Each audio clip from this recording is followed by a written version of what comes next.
We are ready here. Welcome to Detroit in Black and White. We've got Jim Nardone, the former police chief in Trenton. We've got Adolph Mongo, our main guy here. And we've got mayoral candidate today, Todd Perkins, an attorney in Detroit of the Perkins Law Group. Welcome, Todd.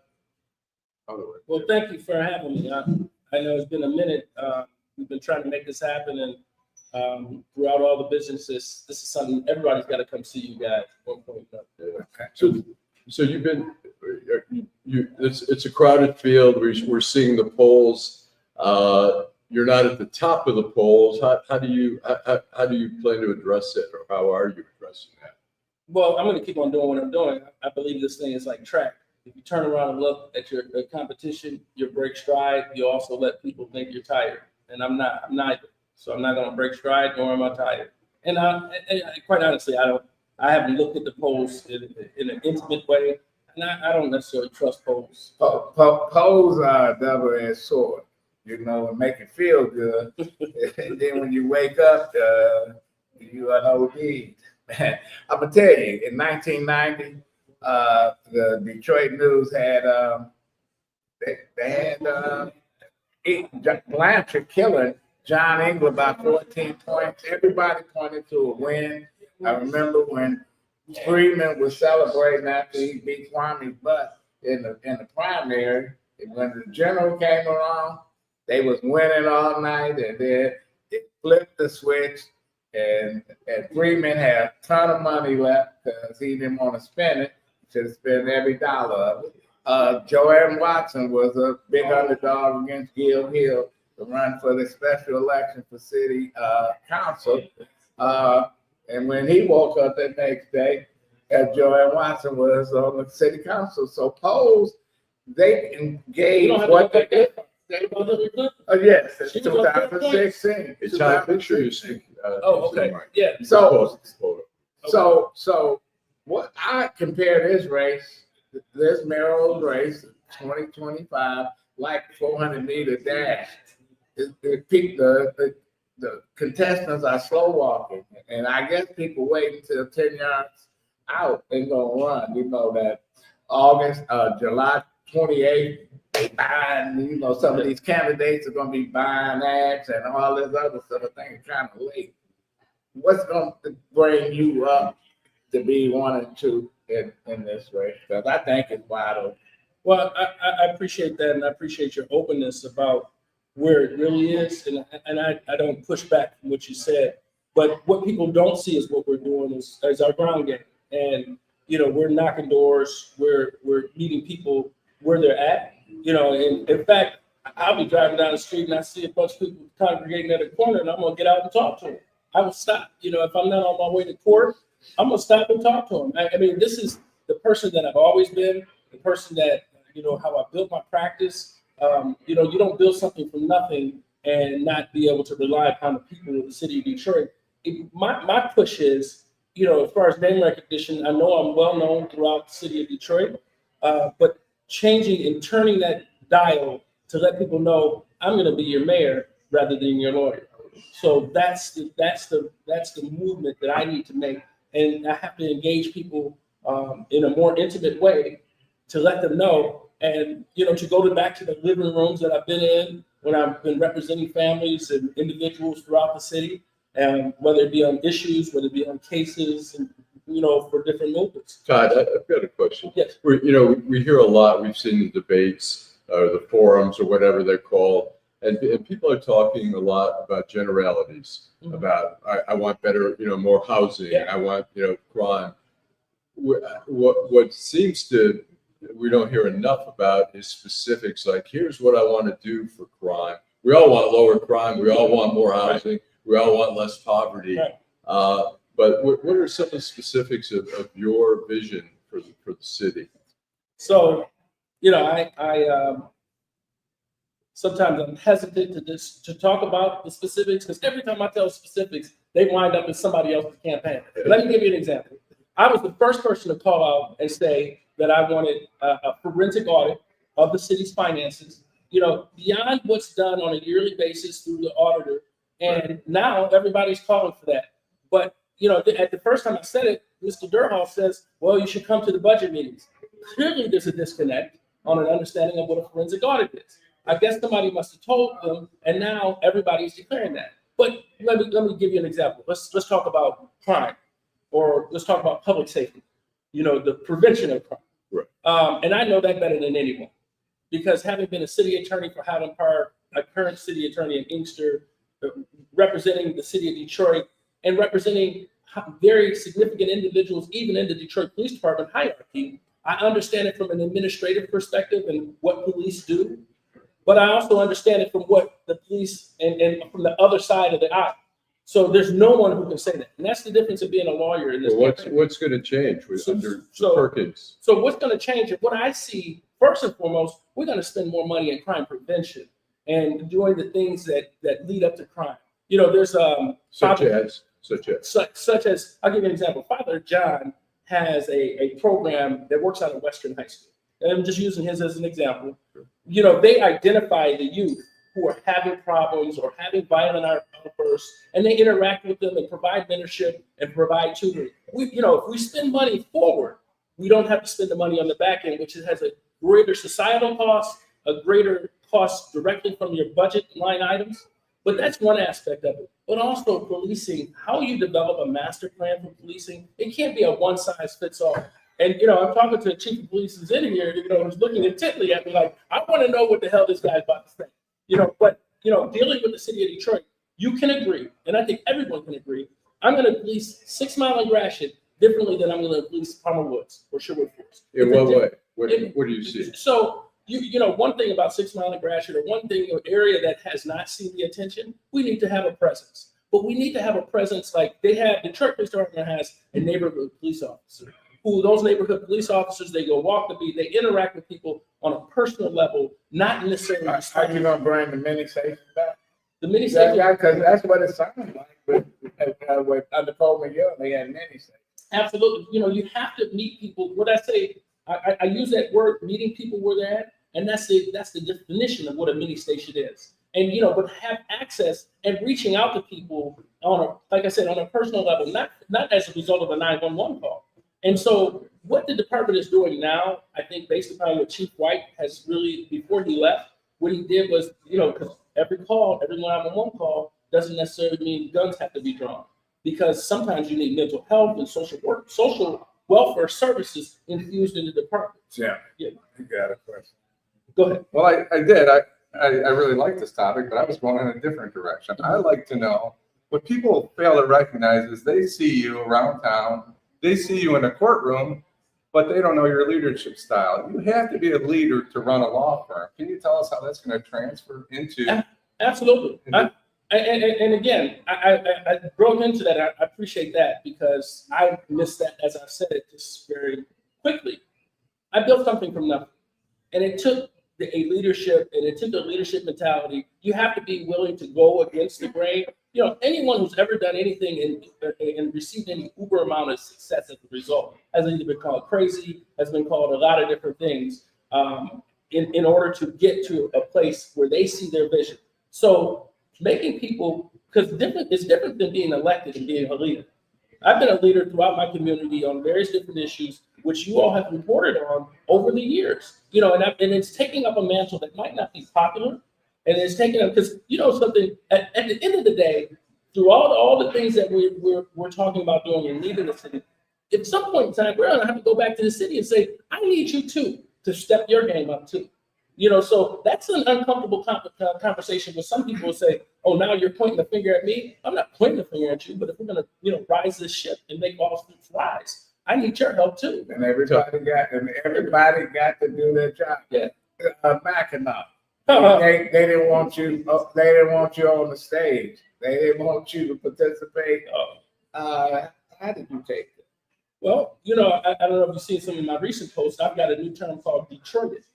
And Detroited means to be made faceless, voiceless, unrecognizable, and not a seat at the table when important decisions are being made. That was Mackinac. There were conferences up there that I was the only one that attended the educational conference in which you see some of the dynamic plans that they intend to have, which I don't necessarily agree with them. I need to learn more about what they're doing, but they wanted centralized education, and these things are, it's a few number of people who are trying to make decisions for everyone and not including anyone. Geographically, look, I had a disconnect with the whole idea of going, but we absorbed the expense because not being invited, you had to pay. Yeah. So we absorbed the expense, but geographically, it sets the tone for everyday people that can't make it up there.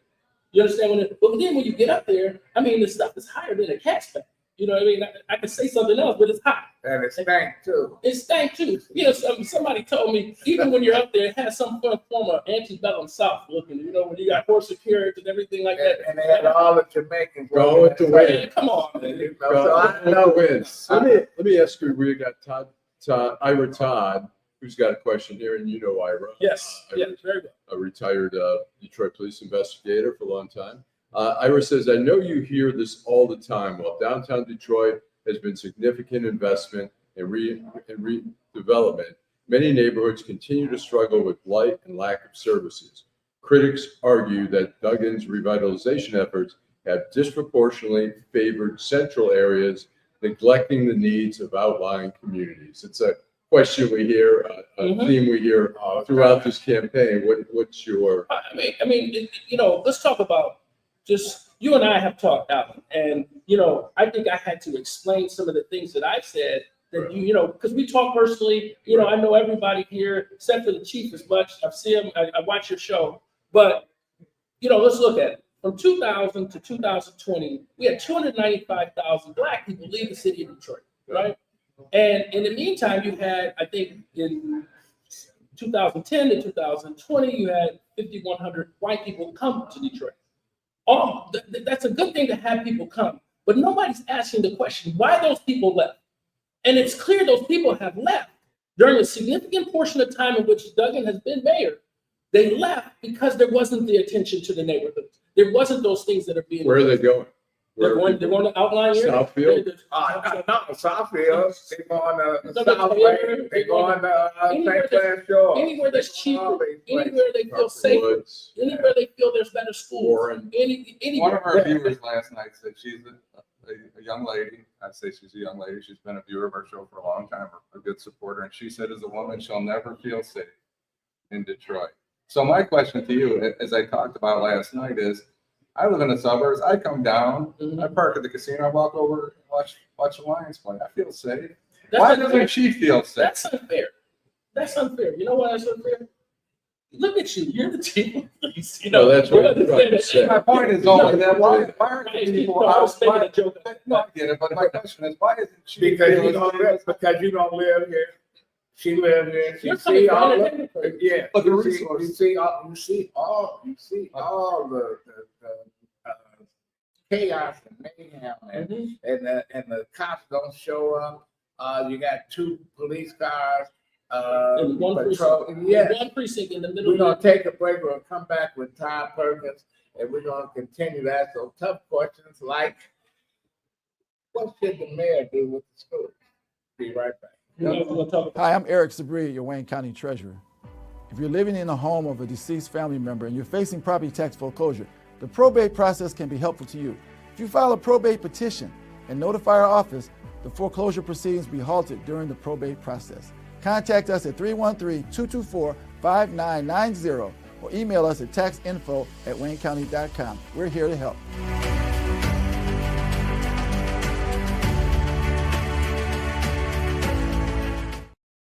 Well, we're back, and Allan, why don't we before we go back to Todd, read some of the comments that a lot of folks. We're going to acknowledge some of the people here. We've got Dwella Boyce, who just says a good morning. The same for Day, Derek Henry, Karen Winston, Jill Sheridan, Sam, Karen Winston, Run Attorney Perkins, and She's Run and Win. that I was just talking about. She wants Felicia you to Dean, win. Ira Todd, good morning, gentlemen, and good luck, brother Todd. I like that you're in the race.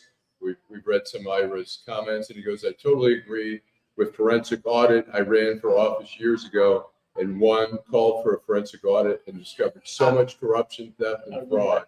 We are able to identify and prosecute. I like my brother Ivan Todd, but I disagree that she's a seasoned politician. She's still, Mary Chenfield, still learning on the job. And she worked with Doug. And some people see her as, Charlie McCarthy. I don't know if y'all know who Charlie McCarthy is. He sits on the lap of Edgar Bergen, and he does all the talking, and you can call it for what it is. You got to be, people want an authentic voice. Todd, why don't you answer Jim's question? So, my challenge is I want to meet her. I'd like to get her information, and I want to tell her how I'm going to make Detroit safe. But I'm going to tell your audience.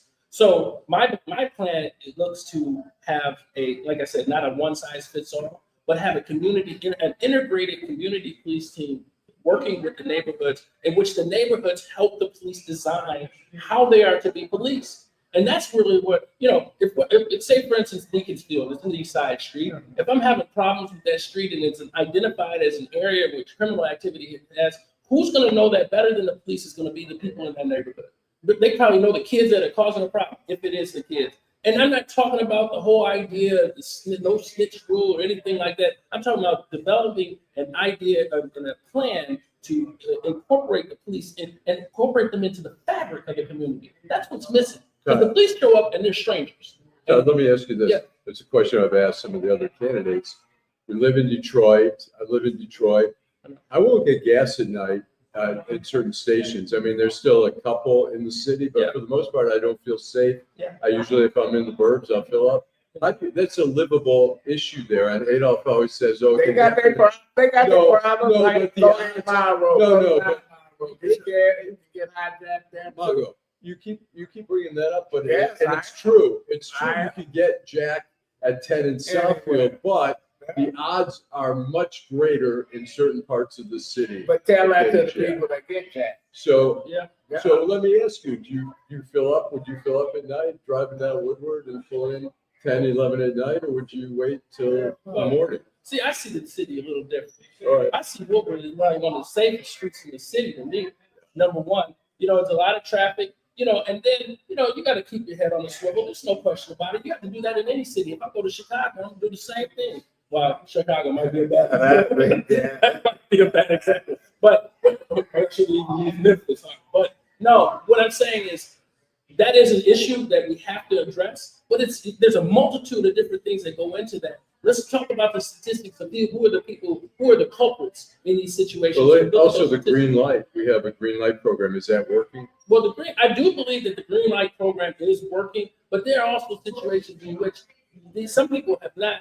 What we have are the people, these young people, particularly these young people who are these offenses are committing these offenses, and they've made and incorporated in their idea. They've done a risk analysis, and it's worth the risk to do whatever they're going to do with putting on masks and doing those things. So green light is a deterrent, and we have to use more technology, but we also have to have a presence to support the business community, and we also have to have the community support us. And that's the interaction from having the community in there, because the community knows who's doing it. Yeah, and we listen. It's 2 states that make it mandatory that they have full service gas stations. That's Oregon and New Jersey. I think when they got away from that, they just opened up a whole new crime wave. Of, okay, damn, there's nobody that's working in these gas stations behind a glass, and they can't do anything. Sam said, "What about the schools?" Well, what about the schools? The schools. Should the mayor control the schools? People look at me saying, "Oh no, he can't do that." They do it other places. Well, we know that in order to do that, we need to have legislative changes. We understand that, but here's the thing: the reality is just that he doesn't right now. So what do I do as mayor when I come in January 1st at 12 o'clock? Right, January 1st, 12 o'clock. Even after November 5th, when you win the election, what's the first calls you make? Is you make a call to the network of charter schools and say, what are the 5 things that keep you up at night? Because what a mayor should be doing is being an ambassador for the schools, using whatever resources that we can have to overlap what they're already doing. And I intend to do that. Let's talk about specificity, because no one gives you any specificity of what they want to do. They give you the general ideas that Allan was decrying never happens. So let's talk about it. So I do believe that in after-school programs, that one, making safe routes to schools is important, and that's what you're going to do through public safety and enhancing public safety. It's because we also know that children who experience, and it's the studies that I get out of Chicago, because that's what a lot of the studies have shown, children who witness or even experience violence perform precipitously lower than they do in the situations where they're not. The same student will be affected, incrementally downward.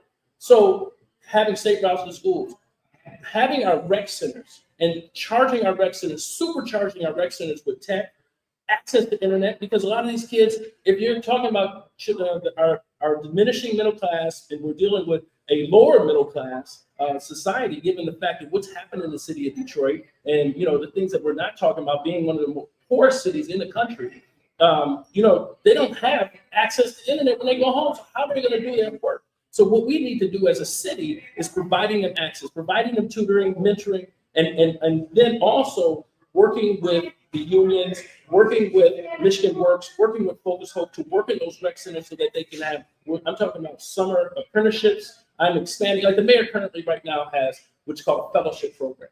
And it's offered to college students who are working in various different departments. That needs to be expanded, but we also need to focus on having that relationship, the city setting the platform and setting the environment for growth in our youth, and infusing that in partnership. Shouldn't the city demand, the mayor demand that if we're going to give $100 million tax breaks to these billionaires and stuff, and they going into these places, that education should be a part of that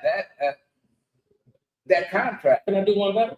Go ahead. I can do one better. When you make these agreements, they should be at the table when the agreement's cut. Why are the libraries and the schools not at the table? Why are the neighborhood organizations not at the table? And why do our community benefits agreement not say shall and rather than may?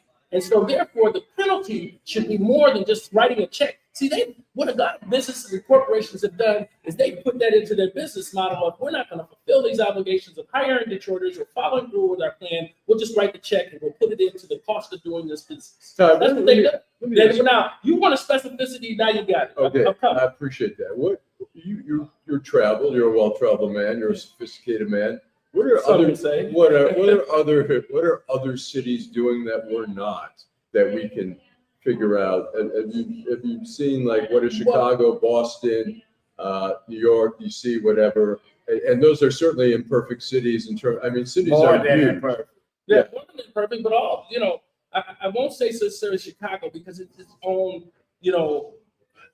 set of problems. But if you look at all those cities that you named, there is a displacement. As those cities have grown, there's a displacement of the people who are indigenous to those communities in every one of those cities. But you know what also all those cities have is much better public transportation than Detroit has. Absolutely. I rode the bus the other day. It was atrocious. I ride the bus from time to time, down Jefferson, because if I have to go to 2 or 3 different ports, it's impractical for me to take the bus. What would you like to do? What would you like to see public transportation like? Well, let me give you my experience on the bus. Sure. So I go down from the Rosa Parks Center, and it's a ride along, and I'm riding with a lot of the public transportation advocates. One, they're not allowed, the people who are downtown who may not be catching the bus, they're not allowed to sit in the transit center now. Only if you're waiting to catch the bus, you have to walk through a metal detector. So there are these barriers and gaps down there, but and they have their reasons for doing it. But I get on the Hamilton bus. That's the bus that I took every day to go to school from the North End to go to UD High School. It doesn't go to UD High School anymore. It goes down Hamilton and then it stops up there at 8 Mile and Woodward at the State Fairgrounds, and what used to be the State Fair. And then we said, look, because we need to get back downtown, let's take the Woodward bus because it's supposed to run faster. I'm talking about, this is rush hour time. We left downtown. Oh, we were going to take the Finkel bus, and the Finkel bus broke down. So that was put out of service. So we only have 150 buses. There's supposed to be 220 coming in January. We still need 100. They have a budget of $23 million for public transportation on the approximately that much, but yet we need $100 to $150 million to have effective public transportation. So all in all, I waited over an hour for the Woodward bus in rush hour to get us back downtown. It took us almost 3 hours to go from downtown uptown and back. Now you know how the average person is You know, yelling. I mean, Hey, Teresa, can we get Vanilla Page's comment up there so we can get a positive comment for Mr. Perkins? And then I have a question. Right. Perkins is truly for the people. We're not going to solve all the problems in one day. We have citizens must take some accountability and get involved in our community. And Ira's latest comment, please.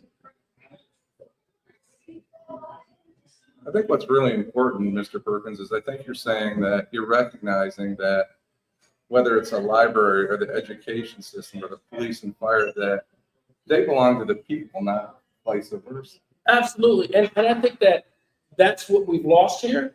And that's what I believe as far as the leadership, leaders don't mind being challenged. I'll give you an example of what people want to declare what Duggan has done. But I'll tell you one thing that affects you all, you being people of the press. Why don't you have an office on the 11th floor anymore? That's a good question. Why don't you have an office? You work that office. Why don't you have an office over in DVD anymore? That issue came up a couple of years back, but it's sort of, my thing is your business, and you are at the access point to the general public, and you are the checks and balances from a very public way that get us information, to get every citizen information. So I want to be challenged. When I mess up, I want y'all to call me out.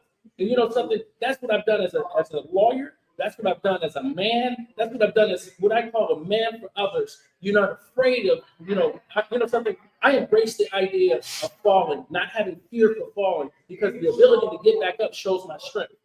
Failure is giving up. And we've given up on a lot of these people. That's one of the real problems in this city. People are leaving because they feel like they gave up on it. Okay. One of our viewers, Par Works, a longtime viewer, is asking if you were a contractor for the city during the bankruptcy, maybe what was your contribution if you were? No, I was not a contractor. I'm a contractor now. I'm city. I'm an attorney for the city council of Detroit on an as-needed basis. But something that's interesting. Since I'm running, they have not activated my contract. And you also represent Inkster in Highland Park currently? Yes. Well, I was the former city attorney in Highland Park. I'm the current city attorney in Inkster. Todd, you played football. No, wait, before you go, we're going to take a break and we're going to come back and you can ask this question. We're with Todd Perkins. Man, he's on fire this morning on Detroit in Black and White. We had Thomas McGee's with Jim Nardone and Allan Lengel. We'll be right back. Hi, I'm Eric Sabri, your Wayne County Treasurer. If you're living in a home of a deceased family member and you're facing property tax foreclosure, the probate process can be helpful to you. If you file a probate petition and notify our office, the foreclosure proceedings will be halted during the probate process. Contact us at 313-224-5990 or email us at taxinfo@waynecounty.com. We're here to help.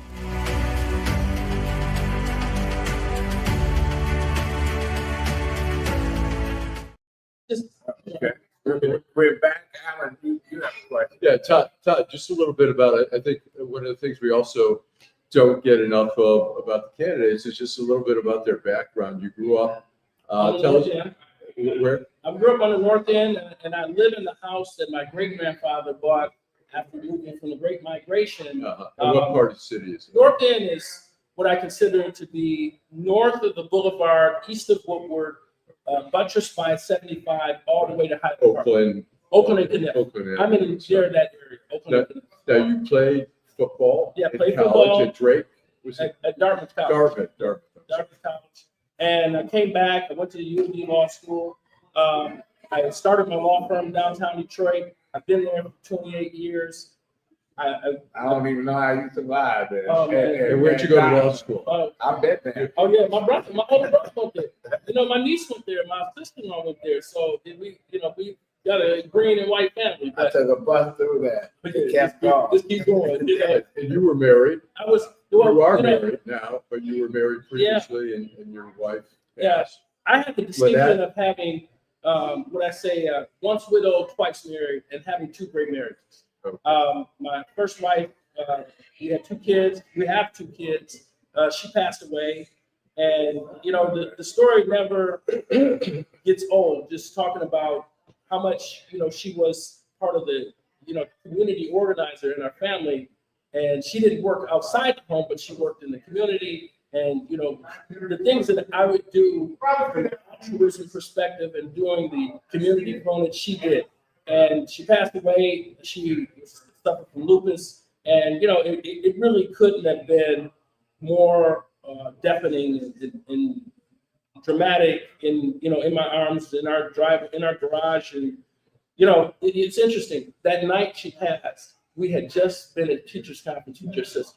Oh, wow. Yeah, we had, you know, your sister's retired teacher. Right. My wife loved him. The kids loved your sister. And, you know, we're trying to take her to the hospital. We just didn't know that it was that serious. And, you know, one of the things that I talk about, when I talk about mental health, I don't mean it from a perspective of just generally speaking. I'm talking about the value of mental health and how, you know, that was the first time in my life that I had to seek mental health, not only for myself, but also for my children. And so we've grown from that. And I've had the, you know, the wonderful gift of being married again, and my new wife has adopted my kids, and, you know, we are a unit, and it just. If you win, you're gonna move into the Mayoral?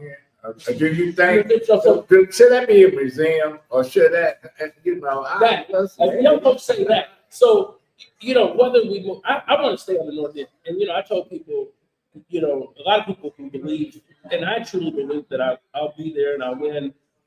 I want to stay in the house where I'm at. I'm very comfortable where I'm at. My wife and kids. If we stay in the Mayoral, and I'll tell you one thing that I do want to do. I want to have kids have field trips there. I want to have, you know, the Mayoral is available. What people don't know is a public donation from that family, and that place is supposed to be used. The outer perimeters are supposed to be able to be used by the public for weddings, for events. Oh, really? And that's what I want. I want to use that, you know. So used it Yeah. for weddings. He He did. performed weddings. Yeah. Then his architect turned it into a fort. no, And, that's not what it's for. It's not that. If we And stay Wanda there- turned it into disco duck. But I'm saying if we stay there, it would be, you know, we don't need that kind of space. You know what I'm saying? I mean, look, I'm in a two-family flat and very comfortable. And, you know, it is for, what people forget is, like, I think Jim said this, we're here for the people. So I don't ever want to get away from that idea of service. You know, that opulent structure is beautiful and all those things, but it should be shared. And I truly believe it should be shared. And, you know, God has given, you know, he gives us enough. And not only that, he stores our coffers up with even more. And where do we get to the point where we're engorging ourselves on things and material? But listen, I was in a suburb, I won't name it. I saw 4 Krogers within a mile and a half. We don't have shit here in the city. How are you gonna tackle that? Well, I'm going to say, so we're going to, you know, when you have a neighborhood plan and a plan for your neighborhood, and I think Jim had brought that up earlier about his coming downtown when we didn't get a chance to finish, is all of the resources being deployed downtown for the purposes of, you know, in such a small aspect of the city is very important. Let's not get that wrong. But when you focus on a plan for each neighborhood, and it makes sense to do it in districts right now, and do it the 7 districts, and that will define itself, and it will organically build itself out and how you're going to build a plan for each district so that you have these stores. But I tell you what, there are some grocery stores that are not Kroger's and not name brand stores that do provide a good service to those neighborhoods, and I don't want to alienate them. But we need more good grocers. But you got to make them step up their They game. have to. Yes, they do. You No, can't they go in do. there and you see meat, Yeah. meat that should have been sold 2 years ago. But here's where the city is, Phil. We have a health department, right? Why don't we have a health department and hire people in our health department to make sure that those things are done in the grocery stores? And, you know, to have that, like if you go to California, when you go to California, every store that has anything to do with health or food has that sticker on the outside of it. It says A, B, and everybody's striving to have that A on that window out there because it's publicly noticed. And so if we go through and start putting and enforcing the quality of food and the quality of service in these stores that provide healthy, because it's a health concern, we need to make sure that people are able to have groceries, not fast food. And, you know, that's important because look at our, you know, we got juvenile diabetes. We got all these things that come from young people who are not able to digest food or acquire food at a fair rate. and to be able to understand what it is to be, how you need to eat. What's your sales point to, I did a story, a column several years ago, trying to get Trader Joe's. I called them up and said, why don't you come in the city? I said, Whole Foods is doing great. You do even better. Their prices are better and stuff like that.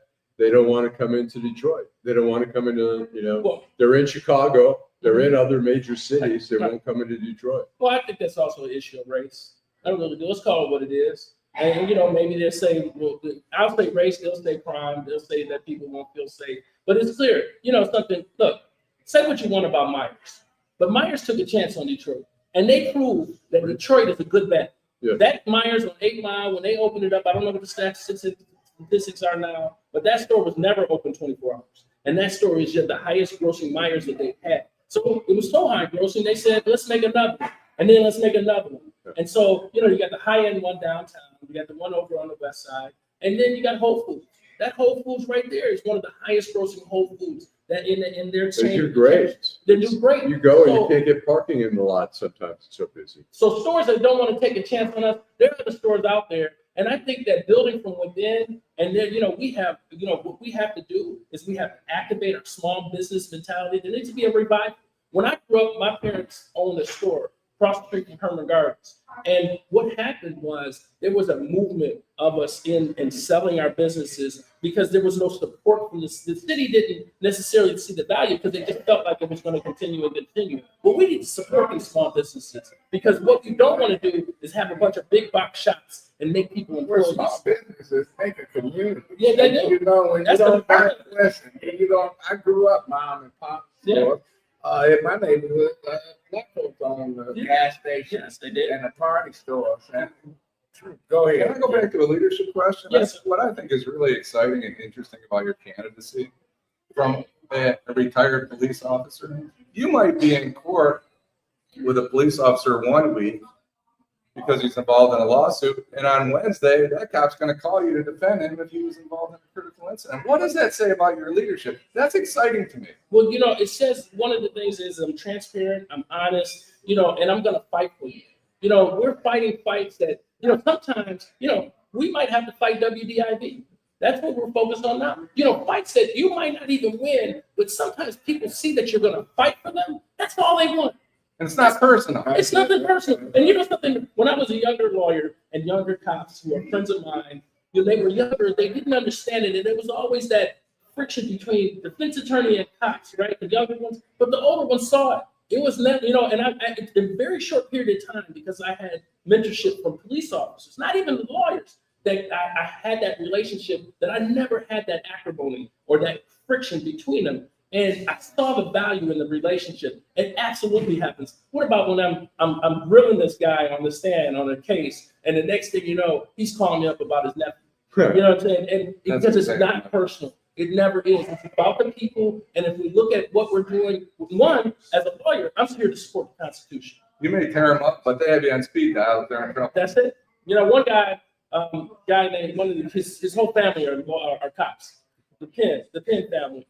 And I was on the stand grilling him, and it was a motion hearing. He gets off the stand, he walks around, and in open court, because I was crossing him up. He turned around in open court. He says, if I ever get in trouble, you my first guy. The whole courtroom started laughing. But it's like when Al Brooks Patterson got into some trouble, he walked in the courtroom with Alvin. Yes, he did. Yes, he There's did. There's a message. That's an oil and water mix. There's a message.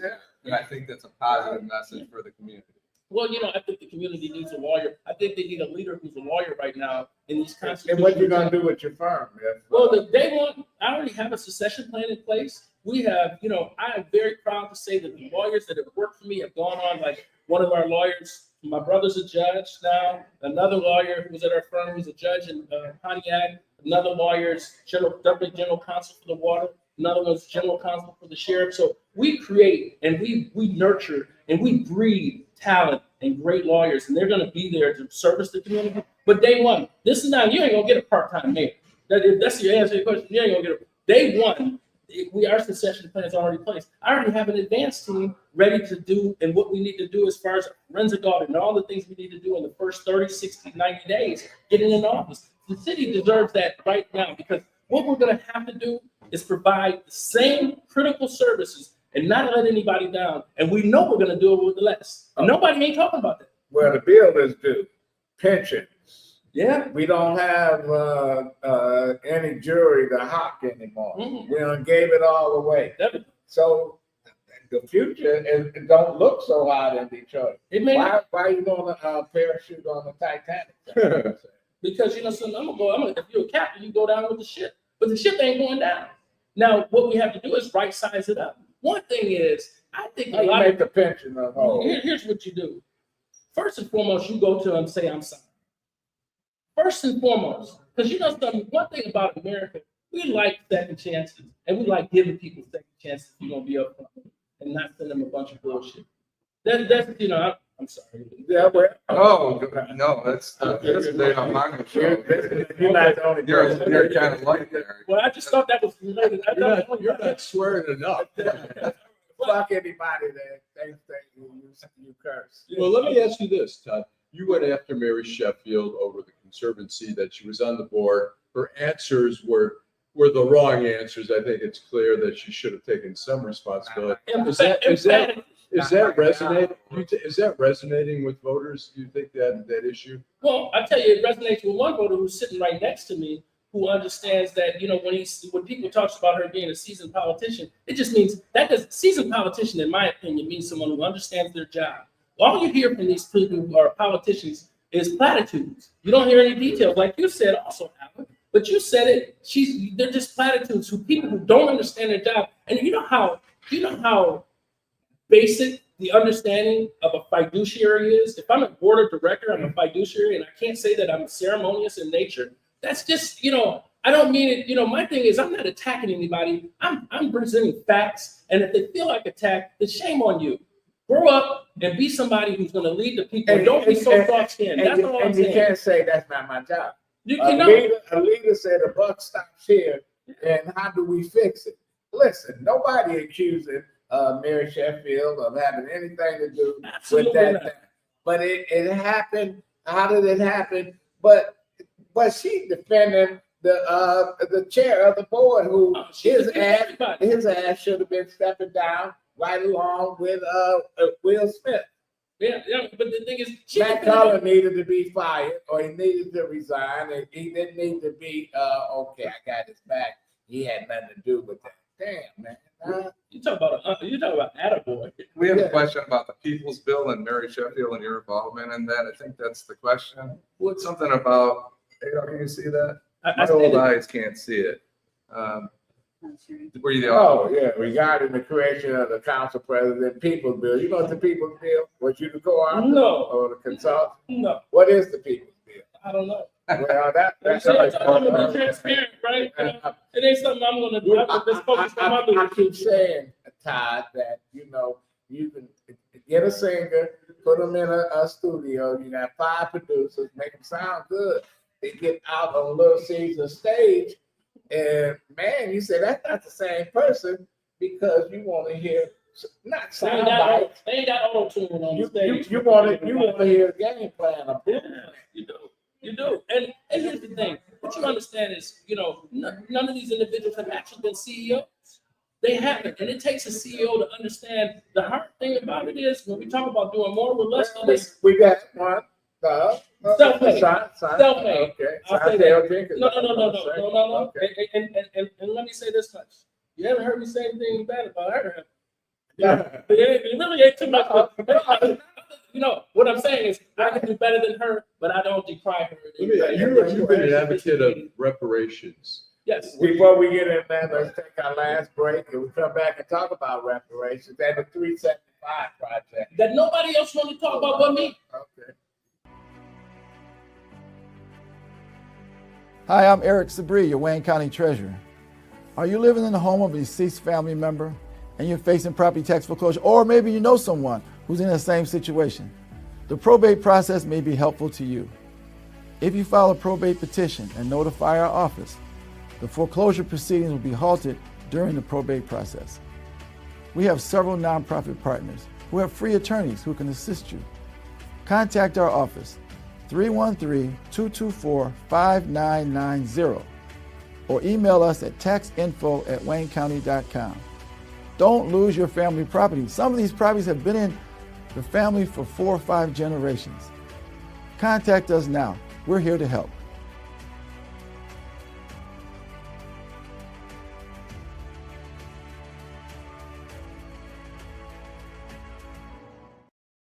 We're back with Todd Perkins.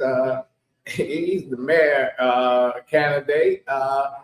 Listen, he reminds me of Jeffrey Feiger back in 1998 when people said, "Why is he running? What are they going to do with the law firm?" And people didn't want him to come to this forum, didn't want him to come there. But he said, "Fuck yeah." He went to the people. Reparations, you wanted to ask about. Yeah, you've been an advocate of reparations. What do you see? Everybody has a different vision of what reparations. Some want to have individual payments. Some want to set up funds for legal funds, education funds. What's your vision of what reparations should look like in the city of Detroit? Well, I look at it as a person who, you remember, and you reported on this. I was a proponent. I was the only person to spend actual money promoting reparations. No one else did. And I'm, in advertising or anything. And so I understand it's the value of presenting the issue of reparations, but in my candidacy and in my administration, what I call the Perkins plan, I'm going to focus on building Detroiters so that reparations they'll see the direct effect. And we don't need to do a committee and a task force, which in 6 months delayed on the report.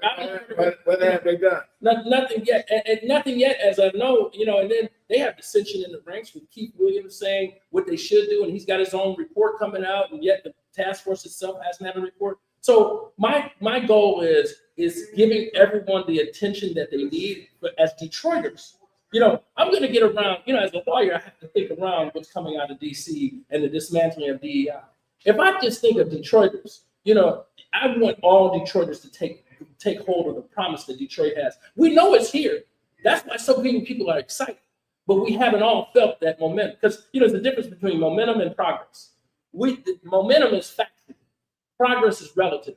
And what I mean by that is progress is relative to the geographical area that it affects. And in the area, there's serious areas of geography in the city of Detroit, it has not affected. So it hasn't been progress there. So my goal is as a leader, and as not only just as a mayor, but as a leader, I think what you're talking about is inspiring people to be able to take hold and take in the promise through the building of the neighborhoods, job opportunities, making sure that our agreements that we have are fulfilled by corporations who use our financial tools to grow their companies. And up to the point of, if you don't want to do this, then let's get out of business with you. You keep your business and you keep on rolling with your business, but you can't use us and take the backs of tax dollars. And they grow and grow your business. Grow with our money. And I had a dream, it was a nightmare, that the I-375 project is underway, and at the end of the day, the people that was moved out, the descendants that was moved out, all we got was the plaque. And all the editors and all the other billionaires got the grade. So let me speak on that if I can, just real quickly. We got a plaque. Black folks used to live here. That's about all we get. It's an absolute insult. And again, the question came up. I brought the question up, not the leader, not the people who are the elected officials. I brought up I-375 at one of the forums. And now it's become a topic of conversation. One of the responses, I don't know whether it was Mr. Durhall or Mary Sheffield, who said that hasn't come to us yet. Well, I understand that it's a state project and it's a federal project but they don't seem to understand the legalities of what happens when you fill that land back in. It is no longer a federal thoroughfare. It reverts back to ownership by the city. But so you don't think that the city's already in the planning stages and developing? They said that. So we have a lot of. It didn't come to me yet. So I didn't make any inquiry. I didn't use my subpoena power in order to get some information about what's going on. I didn't hold any public hearings. You don't wait for the ship to sail to you. You swim out there and go to the ship. So we're talking about reparations, but we have quite a number of Detroit retirees that participate in this show. Great people. Yes. Is there a way to make them whole? I'm going to read Ira Todd's and try and read it here. It says, create a restorative pension plan pay back what retirees lost after bankruptcy through hardship grants, not more hoops, offer come home housing incentives, $25,000 grants for retirees to move back to the city they serve, and the neighborhoods that they help build, subsidize health and home insurance, lower the cost of simply living in Detroit for those who have earned that right the hard way, from a retiree legacy commission, give Detroit's former workers a permanent voice in city planning and police. There's more there, but I guess the question is there a method to make these folks whole? They gave their blood, sweat, and tears to this community, and they feel that they've been abandoned. Well, they gave Kevin Orr a promotion, gave Jones Day a new office in New York City, and everybody got rich, but the folks that have worked 20, 30 years, how they get rich? Let's start from the very beginning. We got a General Motors bankruptcy that takes place in New York, yet General Motors headquarters is in Detroit. They already have been diverting dollars outside of the city of Detroit for years. We have a bankruptcy that took place when we had revenue sharing that was withheld by the state of Michigan in an amount of about $700 million before the bankruptcy took place. So it almost seems like there was a preordained plan to move us and usher us into that bankruptcy. So, I'm going to fault Ira Todd. You know why? It seems like he's crashed my computer and taking my information, using his investigative skills and getting in but that's exactly, some of the things that he said is not by word, and I'm just joking about Ira Todd crashing my thing. No, you're good. But what he's saying is things that, let's propose a plan. Even if we're going to die on that field, people know you care about it. They know you give a shit. And, you can't leave this place. And, my goal in life is to leave Detroit better than when I found it for the youth and for the kids that were here. That's it. And so I can't do that and go to bed. My mom was a city of Detroit employee who saw that clawback. Unfortunately, she had 6 kids who made sure she wanted for nothing. But she was paying $1,000 a month for extra insurance, and up until she passed at 85, she's paying $1,000 a month. She had to claw back. So I experienced it from a personal perspective of when the bankruptcy happened. So let's first and foremost, before we talk about all those ideas, that $25,000 is a real thing, and I can tell you how you can do it, and other people won't. I'll tell you privately, because then once I tell you, the other people are going to use it. Let me ask you this: I haven't heard nobody say, "Damn, Job Corps shut down." All these kids. So how do we, I know as a 13, 14-year-old, we got jobs as neighborhood youth corps. They're not here. How can we have something like that? Well, here's what leadership does.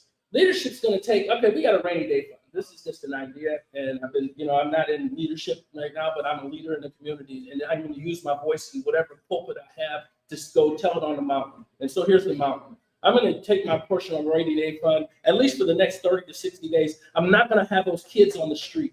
I'm not, we're going to use that money to, what does it take, $1 million, $2 million to find them some housing for at least the next 30, 60 days. Then I'm going to go to my nonprofit community, Focus Hope, Michigan Works. I'm going to go to that community and get them retrained and retooled and find them employment and some transitional housing. That's what I'm going to mobilize. And don't get me wrong, we're strapped for cash. But when people when people see the city fighting for the most vulnerable citizens, because we're talking about people in Job Corps, those are people who are on some form of spectrum, so to speak. Illich and them got $1 billion. Tom Gore, Gary Turgo, all these people made all this money, and you can't go to them and say, "Hey, you know what? Here's a pool. Can you get some money?"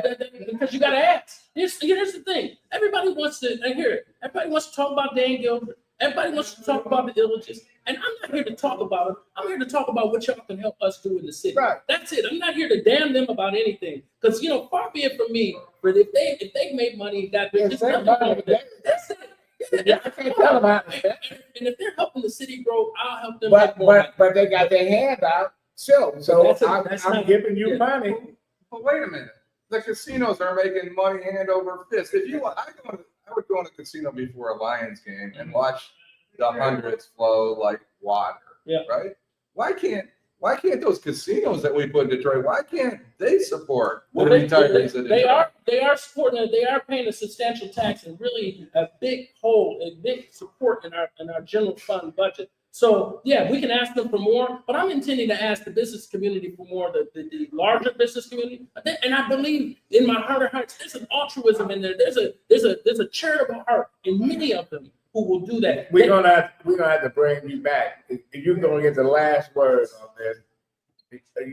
Why should people vote for you, and why are you the best? So sum it up in a couple minutes. I don't need a couple minutes. Okay, go No, ahead. I don't need a couple of minutes because what the city is thirsting for is leadership. We haven't had leadership since Colonial. We've had effective managers, and Duncan has done what he needed to do for the purposes that he served, and now he's moved on and he's going on to go to loftier dreams that he has. But we thirst for leadership. People want to get behind someone who they feel and they trust. I have, in my experiences in my life, what I've done and what I've done in the community. And, a lot of the things that all these candidates are talking about, what they'll do when they've been in office or what they do because they're in office, I'm the person that they have to come to for advice. Something actually, a wise man told me, you can get a lot of things done if you weren't seeking attention. And I've never sought the attention, but now I'm here to tell it. I'm telling the story and I'm just talking about facts. So when I talk about what needs to be done, I know how it needs to be done because I've been doing it. I've been doing it for other cities. I've been doing it for this city. I've been doing it for the people. I've been doing it in every area. I'm not talking about anybody who's trying to pray our way out of these situations through platitudes and scripture. That doesn't mean that he's a bad person or anything like that. I'm talking about the pastor. That doesn't mean that at all. I enjoy what he's done. I encourage him to continue to do what he's doing. But it would be something that what people need to understand is the urgency of the moment. Everybody wants to talk about we come a long way. Well, how far have we come? If we're the second least desirable city in America behind Memphis, based upon the Midwesterner, for families to come to. What about our literacy rate? What about our poverty rate? What about the tale of two cities? They knew how to spell Duncan in that writing. No, they didn't. That's some mixed soup going on. That's some allegations and that statute of limitations is run, and there's been something going on that. But I'm not here to talk about that because we're looking forward. And I'm a person that looks forward. And I'm a person that acknowledges, okay, if there were some mistakes, listen. He said Archer was the leader who turned the tide. Archer gave away the casinos to outsiders. I got a question real quick for you, Todd. Yes. How would you rate Mayor Duggan after 12 years? Well, I don't know on what scale we're talking about. In There's terms so many of different. success as moving the city forward, developing the city, making it safer, all the basic milestones that we expect from, as a report card. I agree. He's been an effective mayor as a form of what his plan was. See, I never really understood or knew what his plan was, because I think he operates kind of in a shadow chamber. That's why you're not on the 11th floor to gather news feeds and things like that. But He gave his woman a lot of money. Before we leave with Mr. Perkins, I think it's important to recognize that Vanessa Moss, our co-host, is with the law instrumental in getting you here, and she is a huge supporter of you. As an attorney, as a human being, she's a huge supporter of yours, and we're lucky that she was able to get you on the show. Well, She knows what she's doing. she is a great litigator. She's a great individual, and I hope to continue to encourage her. We want to invite you back. I'll come back. And we need Vanessa here to debate. There's no question. Allan, your final thought? I want to appreciate Todd. We were all in the same building. Deadline Detroit was in the Ford building, and so we all saw each other all the time. And I appreciate as a lawyer, and best of luck. Well, thank you. Again, thanks to Vanessa. It took a little time and a little effort, but we're glad you're here. And thank you, Vanessa, for getting it done. And I want to thank all the people that contributed to the show today. And I don't think we're going to hear the last this year. No. Well, something I say like one of my pastors says, it's a fixed fight. The my ticket's already been punched. And here at 4.5%, and they keep on fighting to keep me off these platforms. It only energizes the people. It only energizes the people. They, rather than just, well, I guess they. You're running a community campaign. That's it. And not one of those prefab housing. You Well, build your own. I only own the community. Right. That's it. But now I also consider the business portion as part of the community too. But there's a relative amount of fairness and transparency. People will accept what they can't, what they don't understand if you let them know and explain it to them. Okay, we'll be back on Wednesday of next week. I tell you. Reality Strikes on Monday. On Monday with Eric There's a Brown. couple, where is it? I lost it. Okay, all right. There's a couple of people on the show that he thinks are really important directors of nonprofits, Juwan Howard and Elijah Richardson from Michigan Urban League, and Juwan is from Maja Debate League. Okay. And, if you get a chance, tune in on Monday to Reality Strikes, 8:30 with Eric. Okay, and we'll be back next week. All right, brothers.